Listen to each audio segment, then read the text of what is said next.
is significant news. Lauri Markkanen, 5-year, $238 million renegotiation and extension to stay with the Utah Jazz. Here's where it gets interesting, though.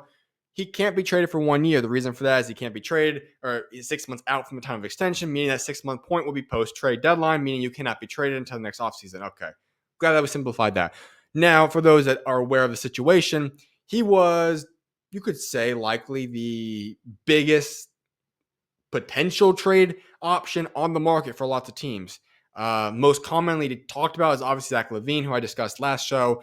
But the best possible player was Lauri Markkanen, a guy that was an all-star just a year ago, had an injury-prone year this past season, and Utah didn't have the best of seasons. But we look at this team now, and Lauri Markkanen is not going anywhere for a year, at least.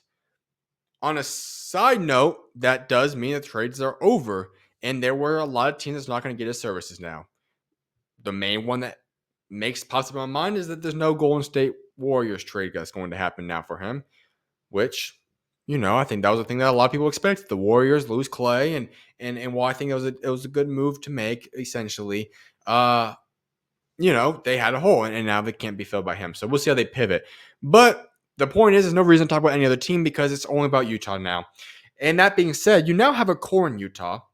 Now, I say core because I use that a little bit loosely. They have a lot of rookies this year in a draft that, obviously is going to, we'll have to say our official judgments in a few years, to put it lightly. I'm not going to say anything how good or bad this draft class will be, but, it's hard to say that there's exact expectations for what could come from any of these prospects this year.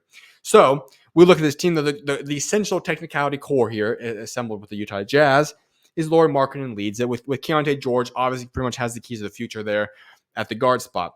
I like Taylor Hendricks. You had Cody Williams in the lottery this year. Bryce Sensabaugh is a first-round pick from last year. Isaiah Collier, who was the number one pick coming out of high school just a year ago, he now got added in the back of the first round this year's draft. You have Walker Kessler, down year last season, could rebound. Obviously, still a good rim protector. We'll see how he develops. Then you have Colin Sexton, Jordan Clarkson, amongst others. Now, look at the Western Conference. I would be honest, I don't think this team has a chance in the West. And that's a shame because this team has young talent. Now, if these guys all break out and have good seasons, then that's a different story. Don't get that wrong. It's just this team is clearly young. And Markkanen kind of sort of fits in that time frame, but we'll see overall how it all comes to fruition. But, this is a team that has a young core. I'm excited to see what do the young guys got. What are these draft picks? You have Kyle Filipowski also back in there. He's not signed a deal yet, and there's a lot of backstory going on with Kyle Filipowski. But I like this Utah Jazz team. They've got a good young core assembled now, and we'll see how they continue to add on. Now, I will say this: in the West, when you have a conference that's loaded with honestly contenders, I mean, we talk about Phoenix Suns, and they might be. I haven't done my Western rankings yet, but this is a team that wasn't even a top 5 seed this past year. You add in that team, that's a contender right there. So it's very hard to see how Utah gets going here. But a healthy team, Lauri Markkanen is an all-star. I think Keontae George will have a massive breakout season this next season. And then you see what these young guys got. Bryce Sensabaugh was injured for a lot of last year. Taylor Hendricks could have a massive jump. I think he actually will.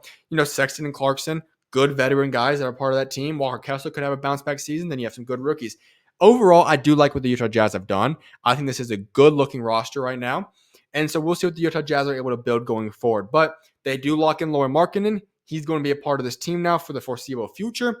And we'll see how they build around it. Now, 1 year from now, we could revisit trade talks. But for now, he's locked in with the Utah Jazz.